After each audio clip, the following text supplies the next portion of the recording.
Hello everyone, welcome back to Little Hurdles. Let's learn together. ഇന്ന് നമ്മൾ discuss ചെയ്യാൻ പോകുന്നത് ഫൈൻ ട്യൂൺ യുവർ ഇംഗ്ലീഷിലെ ആനിമൽ എക്സ്പ്രഷൻ എന്ന ലെസൺ ആണ്. നമ്മൾ ധാരാളം പഴഞ്ചൊല്ലുകൾ കേട്ടിട്ടുണ്ടല്ലേ? അവയിൽ ആനിമൽസിൻ്റെ പേര് വരുന്ന കുറേ ചൊല്ലുകൾ നമുക്കറിയാം, ശരിയല്ലേ? നമ്മൾ ഇന്ന് പഠിക്കാൻ പോകുന്ന ലെസൺ ആനിമൽ എക്സ്പ്രഷൻ ഡീൽ ചെയ്യുന്നത് അത്തരം ആനിമൽസിൻ്റെ പേര് വെച്ചിട്ടുള്ള കുറച്ച് ചൊല്ലുകളും അവയുടെ റിയൽ മീനിങ്ങും അവയ്ക്ക് ഓരോരോ എക്സാമ്പിൾസുമാണ്. വളരെ ഇൻട്രസ്റ്റിംഗ് ആയ ഒരു ലെസണാണിത്. അപ്പോൾ നമുക്ക് ലെസണിലേക്ക് കിടക്കാം. സോ ഫസ്റ്റ് ഓഫ് ഓൾ, എന്താണ് ആനിമൽ എക്സ്പ്രഷൻ എന്ന് ഒന്നുകൂടെ നമുക്ക് നോക്കാം. Animal expression or animal phrases are the idiomatic phrases that contain the name of animals in them. അതായത് ആനിമൽസിൻ്റെ പേരുകളുള്ള ചില ഇഡിയോമാറ്റിക് ഫ്രേസസിനെയാണ് ആനിമൽ ഫ്രേസസ് അല്ലെങ്കിൽ ആനിമൽ എക്സ്പ്രഷൻ എന്ന് പറയുന്നത്. ക്ലിയർ ആയില്ലേ? അപ്പോൾ നമുക്കിനി ഓരോ ആനിമൽ എക്സ്പ്രഷൻസും എന്തൊക്കെയാണെന്ന് നോക്കാം. First one, to rain cats and dogs. ഈ ഫ്രേസിൻ്റെ മീനിങ് നമ്മൾ നോർമലി ആലോചിക്കുന്നത് പോലെ നോക്കിയാൽ ചിലപ്പോൾ പൂച്ചനെ നായ്ക്കുട്ടികളെയൊക്കെ മഴ നനയിക്കുക, അല്ലെങ്കിൽ നായ്ക്കളും പൂച്ചകളും മഴ പോലെ താഴേക്ക് പെയ്തു വരിക എന്നൊക്കെ തോന്നും. പക്ഷേ ആക്ച്വലി അതിൻ്റെ മീനിങ് അതൊന്നുമല്ല കേട്ടോ. To rain cats and dogs എന്ന് പറഞ്ഞാൽ ടു റെയിൻ ഹെവിലി, ശക്തമായി മഴ പെയ്യുന്നു എന്നാണ് അതിൻ്റെ അർത്ഥം. പിടികിട്ടിയോ? To rain cats and dogs means to rain heavily. പഠിച്ചല്ലോ. സോ ഇത് വെച്ചിട്ട് നമുക്കൊരു എക്സാമ്പിൾ നോക്കിയാലോ. It was raining cats and dogs when they go out. അവർ പുറത്തു പോയപ്പോൾ ശക്തമായി മഴ പെയ്യുന്നുണ്ടായിരുന്നു. ഓക്കെ, അപ്പോൾ to rain cats and dogs എന്ന് എവിടെയെങ്കിലും നിങ്ങൾ വായിക്കുവാനോ കേൾക്കുവാനോ ഒക്കെ ഇടയായാൽ ഓർക്കുക, it means to rain heavily. ഇനി നമുക്ക് അടുത്തത് നോക്കാം. Pride of place. Pride of പ്ലേസിൻ്റെ മീനിങ് വരുന്നത് പ്രിഡോമിനൻറ്റ് പൊസിഷൻ എന്നാണ്. അതായത് ഉന്നത സ്ഥാനം, ഇമ്പോർട്ടൻറ്റ് പ്ലേസ് എന്നൊക്കെയാണ്. ഒരു എക്സാമ്പിൾ നോക്കിയാലോ. Hamlet enjoys pride of place among Shakespeare's plays. It means Hamlet is the predominant or the most important of Shakespeare's plays. ഷേക്സ്പിയറിൻ്റെ നാടകങ്ങളിൽ ഹാംലെറ്റിന് പ്രഥമ സ്ഥാനമാണുള്ളത് എന്നാണ് എക്സാമ്പിൾ പറയുന്നത്. Okay, so pride of place means predominant position. Clear ആയോ? അടുത്തതിലേക്ക് പോവാം. Number 3, swan song. Swan song എന്ന് കേൾക്കുമ്പോൾ ഹംസം പാടുന്ന പാട്ടെന്നൊന്നും തെറ്റിദ്ധരിക്കരുത്. ദ ലാസ്റ്റ് തിങ് അല്ലെങ്കിൽ അവസാനത്തെ രചന എന്നാണ് ഇതിൻ്റെ മീനിങ് വരുന്നത്. മലയാളത്തിൽ ഹംസഗാനം എന്നൊരു പ്രയോഗമുണ്ട്, അതായത് അവസാനത്തേത് എന്നാണ് അതിനർത്ഥം. അതുതന്നെയാണ് സ്വാൻ സോങ് എന്ന് പറയുന്നതിൻ്റെ മീനിങ്. ഒരു എക്സാമ്പിൾ നോക്കാം.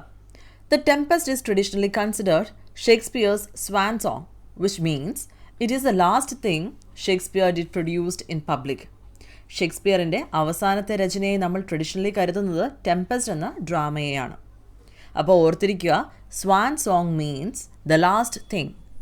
ഇനി നമുക്ക് അടുത്തത് നോക്കാം. Number 4, a bee in his bonnet. തൊപ്പിക്കുള്ളിലെ തേനീച്ച എന്നൊക്കെ നമുക്ക് തോന്നുമെങ്കിലും ഇതിൻ്റെ ആക്ച്വൽ മീനിങ് എന്ന് പറയുന്നത് to talk about something constantly.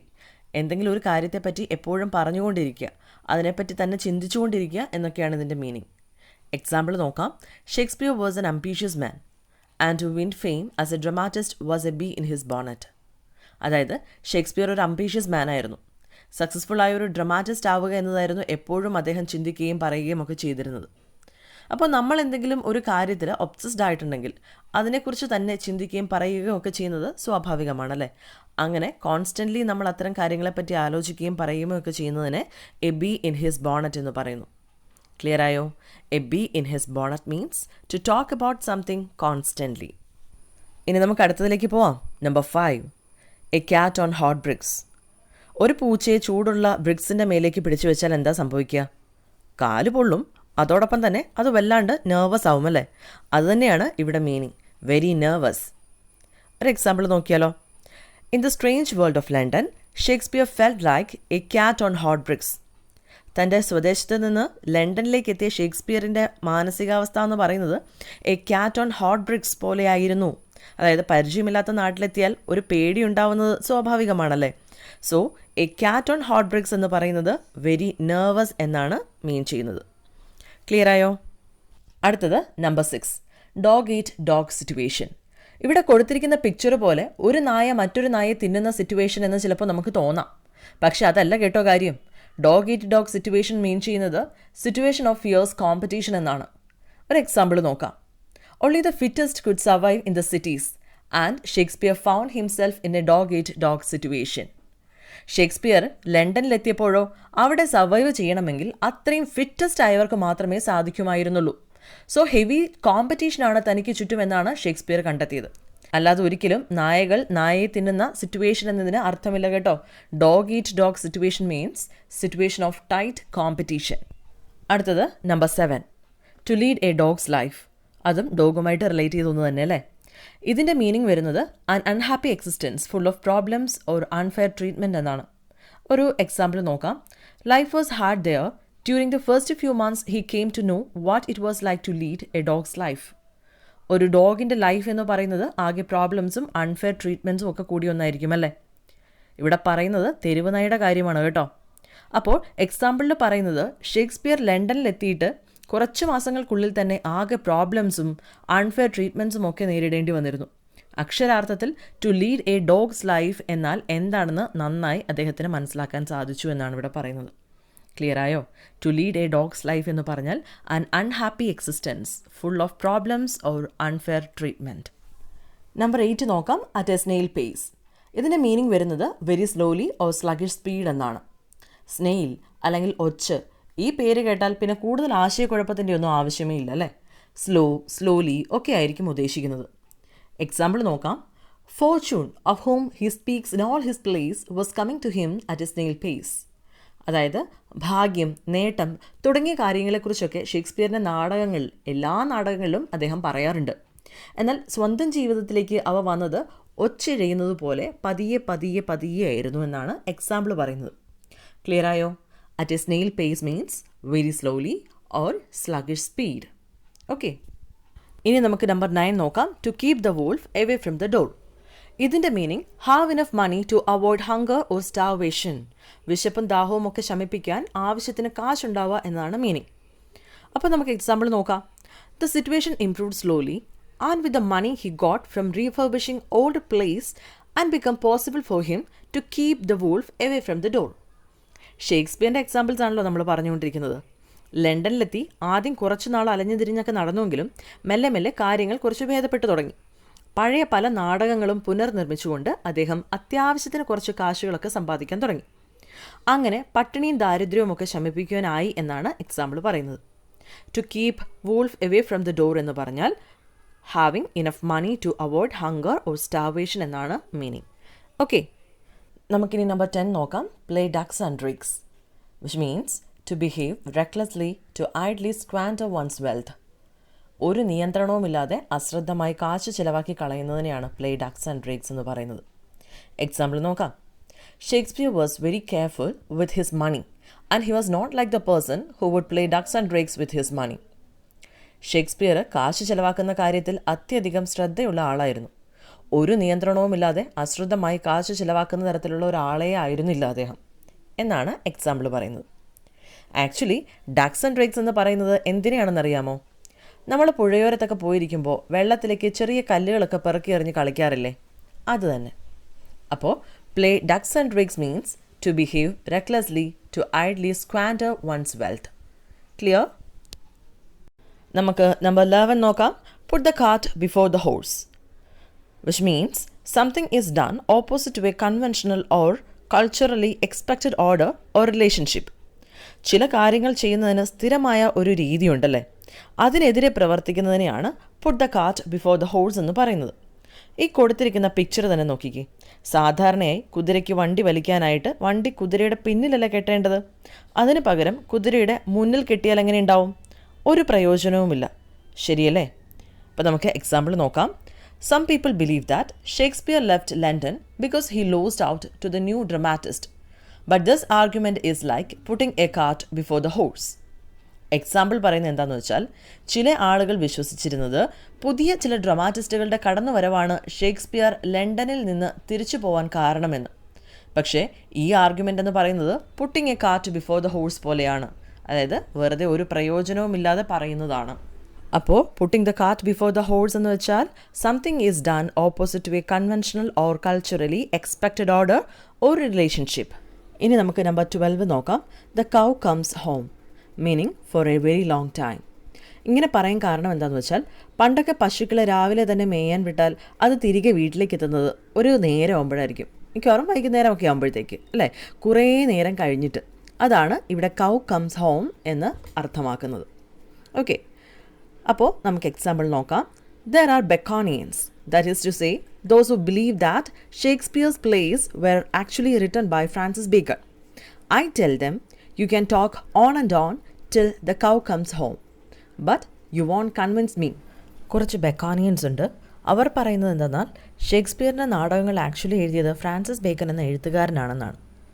അവരോട് ഞാൻ പറയുന്നത് എന്തെന്നാൽ നിങ്ങളിങ്ങനെ തന്നെ പറഞ്ഞുകൊണ്ടേയിരിക്കൂ, എത്ര കാലം വേണമെങ്കിലും, പക്ഷേ നിങ്ങൾക്ക് എന്നെ കൺവിൻസ് ചെയ്യാനാവില്ല എന്നാണ് എക്സാമ്പിൾ പറയുന്നത്. The cow comes home means for a very long time. Okay, നമുക്ക് നമ്പർ 13 നോക്കാം. A cock and bull story, meaning a fanciful and unbelievable story എന്നാണ്. കള്ളക്കഥ, കെട്ടുകഥ എന്നൊക്കെ പറയില്ലേ, വിശ്വസിക്കാൻ പറ്റാത്ത അത്തരം സ്റ്റോറീസിനെയാണ് കോക്ക് ആൻഡ് ബുൾ സ്റ്റോറി എന്ന് പറയുന്നത്.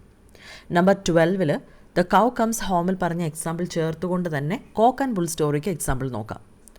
Those Baconians can talk on and on till the cow comes home, but you won't convince me. A cock and bull story is more credible than this piece of blessed nonsense. ബെക്കോണിയൻസ് ഇങ്ങനെ nonsense പറയുന്നതിനേക്കാളും വല്ല കെട്ടുകഥയും പറയുന്നതാവും ഭേദം എന്നാണ് example പറയുന്നത്. A cock and bull story means a fanciful and unbelievable story. Okay, next one, number 14, flogging a dead house. ഇതിൻ്റെ meaning to continue a particular endeavour that's a waste of time as the outcome is already decided. അതായത് ഒരു പ്രയോജനവുമില്ലാത്ത കാര്യങ്ങൾ ചെയ്ത് സമയം കളയുക എന്നാണ് flogging a dead ഹോഴ്സിൻ്റെ മീനിങ് വരുന്നത്. എക്സാമ്പിൾ നോക്കാം. The Baconians who sell the theory that it was Francis Bacon who rote the place of Shakespeare are indeed flogging a dead horse. ഷേക്സ്പിയറിൻ്റെ നാടകങ്ങൾ എഴുതിയത് ഫ്രാൻസിസ് ബേക്കൺ ആണെന്നാണല്ലോ ബെക്കോണിയൻസിൻ്റെ അവകാശവാദം. അവർക്ക് അങ്ങനെ പറഞ്ഞുകൊണ്ടിരിക്കാനേ സാധിക്കൂ. അത് പറയുന്നത് കൊണ്ട് ഒരു പ്രയോജനവുമില്ല എന്നാണ് എക്സാമ്പിൾ പറയുന്നത്. ഇവിടെ കൊടുത്തിരിക്കുന്ന പിക്ചർ നോക്കിക്കേ. ചത്ത് കിടക്കുന്ന ഒരു കുതിരയെ എഴുന്നേൽപ്പിക്കാൻ നോക്കിയാണ് ആ മനുഷ്യനല്ലേ. വെറുതെ waste of energy and time, ശരിയല്ലേ? സോ ഓർത്തു വയ്ക്കുക, flogging a dead horse means wasting the energy on something which has no chance of success.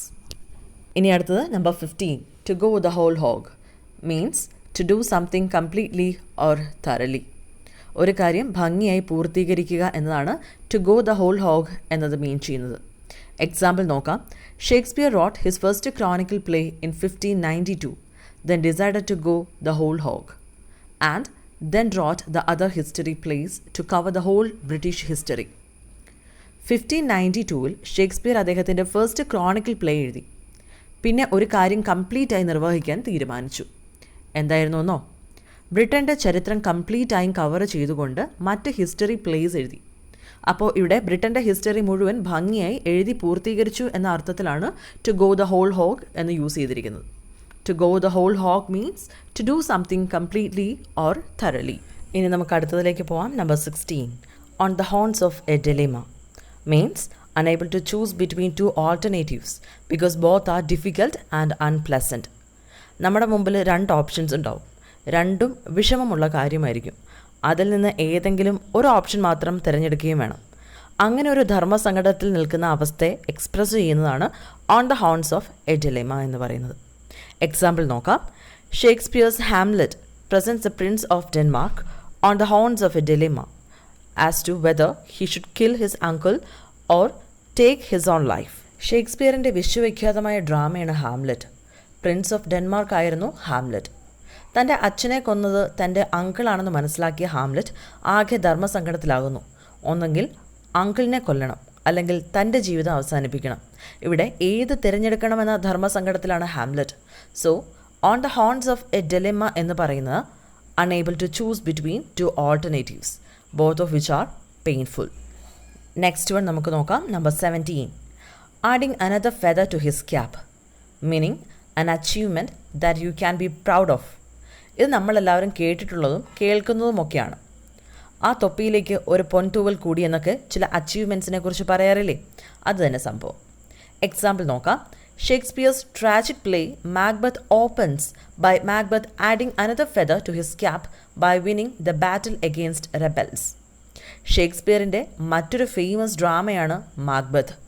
Macbeth എന്ന പ്ലേ സ്റ്റാർട്ട് ചെയ്യുമ്പോഴുള്ള സീൻ തന്നെ തൻ്റെ ശത്രുക്കൾക്കെതിരെ വിജയം വരിച്ച് തൻ്റെ തൊപ്പിയിൽ മറ്റൊരു പൊൻതൂവൽ കൂടി ആഡ് ചെയ്യുന്ന മാക്ബത്തിനെ അവതരിപ്പിച്ചുകൊണ്ടാണ്.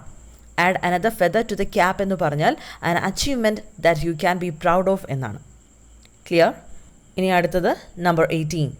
Goose cooked means one is finished, one has been found out and is in trouble. പരാജയം ഉറപ്പിക്കുക എന്നാണ് ഗൂസ് ഈസ് കുക്ക്ഡിൻ്റെ മീനിങ് വരുന്നത്. എക്സാമ്പിൾ നോക്കാം. In Shakespeare's Henry IV, Part 1, when Falstaff comes to know that it was Prince Hal who robbed him, he decides that his goose is cooked. ഷേക്സ്പിയറിൻ്റെ മറ്റൊരു famous ഡ്രാമയാണ് Henry Ford. അതിൽ part 1-ൽ ഫോൾസ്റ്റഫ് എന്നൊരു character ഉണ്ട്. അതിൽ അദ്ദേഹത്തെ കൊള്ളയടിച്ചത് Prince hall ആണെന്ന് അറിയുമ്പോഴേക്കും തൻ്റെ പരാജയം അദ്ദേഹം ഉറപ്പിക്കുകയാണ്. His goose is cooked means make sure he would fail. ഇനി അടുത്ത് നമുക്ക് നമ്പർ 19 നോക്കാം. Let the cat out of the bag means reveal a secret carelessly or by mistake. അതായത് അബദ്ധത്തിൽ ഒരു സീക്രട്ട് പുറത്തു പറയുന്നതിനെയാണ് let the cat out of the bag എന്ന് പറയുന്നത്. എക്സാമ്പിൾ നോക്കാം. He lets the cat out of the bag inconsistently, referring to the number of robbers.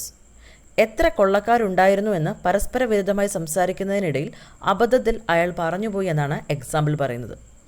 Let the cat out of the bag means reveal a secret carelessly or by mistake. Clear ആയോ? Next നമുക്ക് number 20 നോക്കാം. To cut the cackle. എന്താണ് to cut the ക്യാക്കിളിൻ്റെ meaning എന്ന് നോക്കാം. Stop talking irrelevantly and come to the point. അനാവശ്യ സംസാരങ്ങൾ നിർത്തി കാര്യത്തിലേക്ക് കടക്കുക. അപ്പോൾ നമുക്ക് എക്സാമ്പിൾ നോക്കാം അല്ലേ. The prince ask him to cut the cackle and keep the reason for turning tail. He says it is because the lion will not touch the true prince. ഇവിടെ രണ്ട് എക്സ്പ്രഷൻസ് ആണ് യൂസ് ചെയ്തിരിക്കുന്നത്. To cut the ക്യാക്കിൾ എന്താണെന്ന് നമ്മൾ already പറഞ്ഞല്ലോ. അടുത്ത expression turning ടെയിലാണ്. Running away, ഓടിപ്പോവുക എന്നാണ് turning tail മീൻ ചെയ്യുന്നത്. അനാവശ്യ സംസാരം നിർത്തി കാര്യത്തിലേക്ക് വരാൻ രാജകുമാരൻ ആവശ്യപ്പെട്ടു. എന്തുകൊണ്ട് സിംഹം തിരിഞ്ഞു ഓടിപ്പോയി എന്ന് ചോദിച്ചപ്പോൾ അവൻ പറഞ്ഞു യഥാർത്ഥ രാജകുമാരനെ സിംഹം തൊടില്ല എന്ന്. സോ ഇവിടെ കട്ട് ദ ക്യാക്കിൾ എന്നാൽ സ്റ്റോപ്പ് ടോക്കിംഗ് ഇറെലവൻ്റ്ലി എന്നാണ് and come to the point. അതുപോലെ തന്നെ ടേണിംഗ് ടെയിൽ എന്നാൽ റണ്ണിങ് എവേ അല്ലെങ്കിൽ ഓടിപ്പോവുക എന്നാണ് മീൻ ചെയ്യുന്നത്. ഓക്കെ, ഇനി അടുത്തത് നമുക്ക് നമ്പർ 21 നോക്കാം. Every dog has its day. ഇതിപ്പോൾ എല്ലാവർക്കും അറിയാവുന്നൊരു എക്സ്പ്രഷൻ ആണല്ലേ. Everyone will have good luck or success at some point of their lives. ജീവിതത്തിൽ എപ്പോഴെങ്കിലും എവിടെയെങ്കിലും വെച്ച് എല്ലാവർക്കും ഒരു നല്ല സമയം ഉണ്ടാവും എന്നാണ് ഈ എക്സ്പ്രഷൻ മീൻ ചെയ്യുന്നത്. ഒരു എക്സാമ്പിൾ നോക്കാം. Every dog has its day. That's what one feels like when one reads about the rejection of Falstaff in Henry IV Part 2. ഷേക്സ്പിയറിൻ്റെ ഹെൻറി IV Part 2-ൽ ഫോൾസ്റ്റഫിനെ റിജക്റ്റ് ചെയ്യുമ്പോൾ എല്ലാവർക്കും ഫീൽ ചെയ്യുന്ന ഒരു കാര്യം എന്ന് വെച്ചാൽ എല്ലാ നായകൾക്കും ഒരു നല്ല കാലം വരും, അതുപോലെ അയാൾക്കും ഒരു നല്ല കാലം ഉണ്ടാവും എന്നതാണ്. So every dog has his day എന്ന് പറയുന്നത് everyone will have good luck or success at some point in their life എന്നാണ് മീൻ ചെയ്യുന്നത്. ഓക്കെ, അടുത്ത നമുക്ക് നമ്പർ 22 നോക്കാം. As the crow flies means the measurement of a distance in a straight line. Straight line അല്ലെങ്കിൽ നേരെ വഴിയിലൂടെയുള്ള ദൂരമാണ് as the crow flies ഉദ്ദേശിക്കുന്നത്. Example, in 1616 Shakespeare return to Stratford which is only 110 kilometers from London as the crow flies. 1616 Shakespeare തൻ്റെ ജന്മനാടായ സ്ട്രാറ്റ്ഫോർഡിലേക്ക് തിരിച്ചുപോയി. അത് ലണ്ടനിൽ നിന്ന് സ്ട്രെയിറ്റ് ആയിട്ട് 110 kilometers അകലെയുള്ള ഒരു സ്ഥലമാണ്. അപ്പോൾ ഈ ഡിസ്റ്റൻസിനെ കാണിക്കുവാനാണ് ആസ് ദ ക്രോ ഫ്ലൈസ് എന്ന എക്സ്പ്രഷൻ യൂസ് ചെയ്യുന്നത്. As the crow flies means the measurement of distance in a straight line. ഇനി നമുക്ക് നമ്പർ 23 നോക്കാം. A bull in a china shop means a very clumsy creature in a delicate situation. ശരിക്കും ഒരു China ഷോപ്പിലേക്ക് ഒരു bull അല്ലെങ്കിൽ കാള കയറിയാൽ എങ്ങനെ ഉണ്ടാവും? ചൈന ഷോപ്പ് എന്ന് പറയുന്നത് താഴെ വീണാൽ പൊട്ടുന്ന പ്ലേറ്റ്സും കലങ്ങളും ഒക്കെ വിൽക്കുന്ന ഷോപ്പാണ് കേട്ടോ. അവിടെ ഒരു ബുള്ള് കയറി വന്നാലോ അവിടെയും ഇവിടെയൊക്കെ തട്ടി ഒക്കെ നശിപ്പിച്ചു കളയും അല്ലേ. അപ്പോൾ ഒരു പർട്ടിക്കുലർ സിറ്റുവേഷൻ ഹാൻഡിൽ ചെയ്യാൻ കഴിവില്ലാത്തതും ഹാൻഡിൽ ചെയ്താൽ ആകെ കുളമാകുകയും ചെയ്യുന്ന ആൾക്കാരെയാണ് a bull in a china shop എന്ന് പറയുന്നത്. ഓക്കെ, എക്സാമ്പിൾ നോക്കാം. If your boss says that you are a bull in a china shop, it is not a compliment to your manliness. It means you are rather clumsy and lack the skill and care to do something. നിങ്ങളുടെ boss നിങ്ങളോട് you are a bull in a china shop എന്ന് പറയുകയാണെങ്കിൽ അതൊരു compliment ആയിട്ട് തെറ്റിദ്ധരിക്കരുത്. തന്നെ ഒരു task ചെയ്യാൻ കഴിവില്ലാത്ത ആളാണ് എന്ന് വിളിക്കുകയാണ് ചെയ്യുന്നത്. ഓക്കെ, അപ്പോൾ ഈ bull in a china shop എന്ന് പറഞ്ഞാൽ very clumsy creature in a delicate situation. അടുത്തത് number 24. Take the bull by the horns which means to face a problem directly and with courage. സധൈര്യം പ്രോബ്ലംസിനെ നേരിടുക എന്നാണ് take the bull by horns എന്ന എക്സ്പ്രഷൻ്റെ meaning. Example നോക്കാം. You may have to battle with many problems but the best course of action is to take the bull by the horns. നമ്മുടെ ലൈഫിൽ നമുക്ക് ഒരുപാട് പ്രോബ്ലംസുമായിട്ട് മല്ലടിക്കേണ്ടി വരും. എന്തൊക്കെ വന്നാലും നമ്മൾ എല്ലാത്തിനെയും സധൈര്യം നേരിടണം എന്നാണ് എക്സാമ്പിൾ പറയുന്നത്. Okay, so take the bull by the horns എന്ന് പറഞ്ഞാൽ face the problem directly and with courage. Okay അല്ലേ? അടുത്തത് number 25.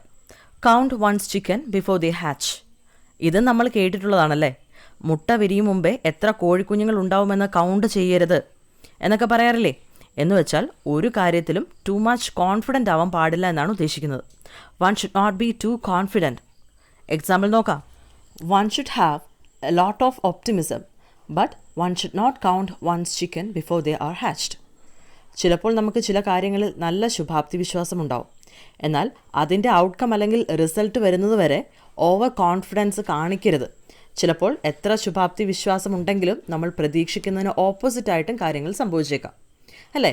So count one's chicken before they hatch എന്ന് പറഞ്ഞാൽ one should not be too confident.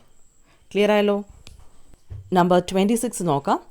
Something the cat dragged in means look dirty and untidy. കണ്ടാൽ വൃത്തിയും വെടുപ്പും ഇല്ലാത്തത് എന്നാണ് meaning വരുന്നത്. എക്സാമ്പിൾ നോക്കാം. Take good care of your personal appearance so that you do not provoke others into saying that you look something like cat dragged in. നമ്മുടെ personal appearance വളരെ important ആണ്. സോ നമ്മുടെ appearance നന്നായിരിക്കുന്നതിന് നമ്മൾ വളരെയധികം ശ്രദ്ധിക്കേണ്ടതുണ്ട്. അങ്ങനെ ചെയ്തില്ലെങ്കിൽ മറ്റുള്ളവർ നിങ്ങളെ കാണുമ്പോൾ വൃത്തിയും വെടുപ്പും ഇല്ലാത്തവർ എന്ന് പറയും. അത് കേൾക്കേണ്ടി വരും. Something the cat dragged in means look dirty and untidy. അടുത്തത് number 27. Make a bee line means go directly. നേരെ പോവുക എന്നാണ് മീനിങ്. എക്സാമ്പിൾ നോക്കാം. That does not mean that you must make a bee line to beauty parlour. കഴിഞ്ഞ എക്സാമ്പിളിൽ നമ്മൾ പറഞ്ഞത് personal അപ്പിയറൻസിന് വളരെ ഇമ്പോർട്ടൻസ് ഉണ്ട്, ഇല്ലെങ്കിൽ വൃത്തിയും വെടുപ്പും ഇല്ലാത്തവൻ എന്ന് മറ്റുള്ളവർ വിളിക്കുമെന്നൊക്കെ പറഞ്ഞല്ലോ. അതിൻ്റെ ബാക്കിയായിട്ട് ഈ എക്സാമ്പിൾ നോക്കുമ്പോൾ വൃത്തിയും വെടുപ്പുമില്ല എന്ന് ആരെങ്കിലും പറഞ്ഞെന്ന് കരുതി നേരെ ബ്യൂട്ടി പാർലറിലേക്ക് പോകണം എന്നല്ല അർത്ഥമാക്കിയത് എന്നാണ് നമ്മുടെ ഈ എക്സാമ്പിൾ പറയുന്നത്. Make a bee line means go directly. Okay, അടുത്തത് number 28. Should pull their weight means work hard. Hard work ചെയ്യുക എന്നാണ് മീനിങ് വരുന്നത്. Example. Keep in mind that if your firm is to prosper everybody should pull their weight. നമ്മുടെ സ്ഥാപനം വളരണമെങ്കിൽ എല്ലാവരും hard work ചെയ്യണമെന്നാണ് example. Should pull their weight means work hard. അടുത്തത് നമുക്ക് നമ്പർ 29 നോക്കാം. Go to the dogs meaning fall into a very bad state. വളരെ മോശം അവസ്ഥയിലേക്ക് കൂപ്പുത്തുക എന്നാണ് മീനിങ്. എക്സാമ്പിൾ നോക്കാം. Keep in mind that if our firm is to prosper, everybody should pull their weight. Otherwise, it will go to the dogs. Number 28-ൽ should pull their weight എന്ന എക്സ്പ്രഷനിൽ പറഞ്ഞതിൻ്റെ ബാക്കിയായിട്ട് നമുക്ക് go to the dogsൻ്റെ എക്സാമ്പിൾ നോക്കാം. നമ്മുടെ സ്ഥാപനം വളരണമെങ്കിൽ എല്ലാവരും കഠിനാധ്വാനം ചെയ്യണം, അല്ലെങ്കിൽ ഈ സ്ഥാപനം വളരെ മോശം അവസ്ഥയിലേക്ക് കൂപ്പുകുത്തും എന്നാണ് എക്സാമ്പിൾ. ക്ലിയർ അല്ലേ? അപ്പോൾ ഗോ ടു ദ ഡോഗ്സ് എന്നാൽ fall into a very bad state. Okay, അടുത്ത് നമുക്ക് നമ്പർ 30 നോക്കാം. Shed crocodile tears which means to shed false tears. ഇത് നമ്മൾ സ്ഥിരം കേൾക്കാറുള്ളതല്ലേ, മുതലക്കണ്ണീർ പൊഴിക്കുക എന്ന്. എന്താ അതിൻ്റെ അർത്ഥം? കള്ളക്കരച്ചിൽ കരയുക അല്ലേ. ഇപ്പം നമുക്ക് എക്സാമ്പിളിലേക്ക് പോവാം. I think George is shedding crocodile tears just to get her attention. അവളുടെ ശ്രദ്ധ ആകർഷിക്കുന്നതിന് വേണ്ടിയാണ് ജോർജ് മുതലക്കണ്ണീർ പൊഴിക്കുന്നത് എന്നാണ് എനിക്ക് തോന്നുന്നത് എന്നാണ് എക്സാമ്പിൾ പറയുന്നത്. അപ്പോൾ ഷെഡ് ക്രോക്കഡൈൽ ടിയേഴ്സ് എന്നാൽ to shed false tears. Number 31. Dog in the manager means someone who keeps something that they do not really want in order to prevent anyone else from having it. ചില ആൾക്കാരുണ്ട്, സത്യത്തിൽ അവർക്ക് ആവശ്യമില്ലെങ്കിൽ പോലും മറ്റുള്ളവർക്ക് അവകാശപ്പെട്ടത് തടഞ്ഞ് തങ്ങൾക്കും വേണ്ട, എന്നാൽ മറ്റുള്ളവർക്കും അതിൻ്റെ പ്രയോജനം ഉണ്ടാവരുത് എന്നും കരുതുന്നവരില്ലേ, അവരെയാണ് ഡോഗ് ഇൻ ദ മാനേജർ എന്ന് വിളിക്കുന്നത്. നമുക്കിടയിൽ ഒരു ചൊല്ലുണ്ട്, പട്ടി പുല്ല് തിന്നുകയുമില്ല, പശുവിനെ കൊണ്ട് തീറ്റിക്കുകയുമില്ല. ഇപ്പോൾ ഡോഗ് ഇൻ ദ മാനേജർ എന്താണെന്ന് ക്ലിയർ ആയില്ലേ? അപ്പോൾ ഇനി എക്സാമ്പിൾ നോക്കാം. Don't be a dog in the manager. Lend your bicycle to him since you will not go out this afternoon. നീ ഇന്ന് ഉച്ചകഴിഞ്ഞ് പുറത്തേക്ക് പോകുന്നില്ലല്ലോ, പിന്നെ അവന് സൈക്കിൾ കൊടുത്താൽ എന്താണ്? Don't be a dog in the manager. നിനക്കും ആക്ച്വലി വേണ്ട, എന്നാലും അവനും കൊടുക്കില്ല. ക്ലിയർ ആയോ? Next one, number 32. Lion's share means a major share. സിംഹഭാഗം എന്നൊക്കെ നമ്മൾ പറയാറുണ്ടല്ലേ. അപ്പോൾ എക്സാമ്പിൾ നോക്കാം. Why should we split the bill when you had the lion's share of the meal? നമ്മൾ ഒന്നിച്ചിരുന്ന് ആഹാരം കഴിച്ചെങ്കിലും അതിൻ്റെ സിംഹഭാഗവും അല്ലെങ്കിൽ കൂടുതൽ ഭാഗവും കഴിച്ചത് നീയല്ലേ, പിന്നെ ഞങ്ങൾ എന്തിനാണ് ബിൽ ഈക്വലായിട്ട് ഷെയർ ചെയ്യുന്നത് എന്നാണ് എക്സാമ്പിൾ. അപ്പോൾ lion's share means major share. Okay. Number 33, monkey business means silly or dishonest behaviour. തോന്നിവാസം കാട്ടുക, കുരുത്തക്കേട് കാട്ടുക എന്നൊക്കെ പറയില്ലേ, അതാണ് മങ്കി ബിസിനസ് എന്ന് പറയുന്നത്. എക്സാമ്പിൾ നോക്കാം. Our class teacher want us not to try any monkey business while she was out of the classroom. നമ്മുടെയൊക്കെ ടീച്ചർ സാധാരണയായി പറയാറുള്ള കാര്യമാണിതല്ലേ. ക്ലാസ്സിൽ നിന്ന് ടീച്ചർ ഒന്ന് പുറത്തേക്ക് പോകേണ്ടി വന്നാൽ നമുക്കൊരു വാർണിംഗ് തരും. എന്താ അത്? ഞാൻ തിരികെ വരുന്നവരെ ആരും കുരുത്തക്കേടോ തോന്നിവാസമോ ഒന്നും ഒപ്പിക്കരുത് കേട്ടോ, ഇങ്ങനെയല്ലേ. സെയിം ആണ് മങ്കി ബിസിനസ് മീൻ ചെയ്യുന്നത്. അപ്പോൾ monkey business means silly or dishonest behaviour. Next number 34 നോക്കാം. Turn turtle means to turn upside down, തല കീഴായി മറിയുക എന്നാണ് മീനിങ്. എക്സാമ്പിൾ നോക്കാം. The accident took place in Chennai where an overspeeding van carrying participants of a wedding party turned turtle. ഒരു കല്യാണ പാർട്ടിക്ക് പങ്കെടുക്കാനുള്ളവരുമായി സഞ്ചരിച്ച വാൻ, അതും ഓവർ സ്പീഡിൽ വന്നത് ചെന്നൈയിൽ വെച്ച് ആക്സിഡൻ്റായി, വണ്ടി തല കീഴായി മറിഞ്ഞു എന്നാണ് എക്സാമ്പിൾ പറയുന്നത്. അപ്പോൾ തല കീഴായി മറിയുക എന്നാണ് ടേൺ ടർട്ടിൽ എന്ന് മീൻ ചെയ്യുന്നത്. Number 35, horse sense. Basic common സെൻസിനെയാണ് ഹോഴ്സ് സെൻസ് എന്ന് പറയുന്നത്. എക്സാമ്പിൾ നോക്കാം. Young people nowadays just don't have any horse sense. ചില മുതിർന്ന ആൾക്കാർ സ്ഥിരം പറയുന്നത് കേൾക്കാം, ഇപ്പോഴത്തെ ചെറുപ്പക്കാർക്ക് ബേസിക് കോമൺ സെൻസ് പോലും ഇല്ല എന്ന്, അല്ലേ. So horse sense means basic common sense.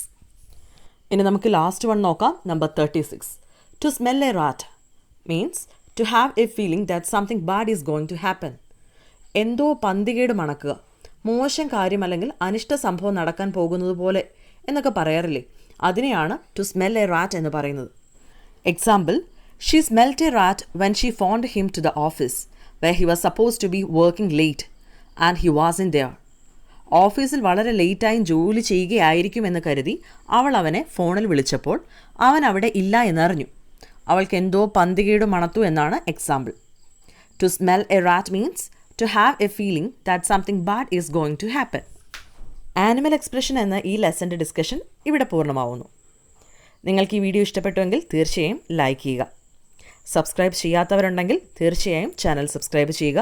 നിങ്ങളുടെ ഫീഡ്ബാക്ക്സ് കമൻറ്റിലൂടെ അറിയിക്കുക. Thank you for watching.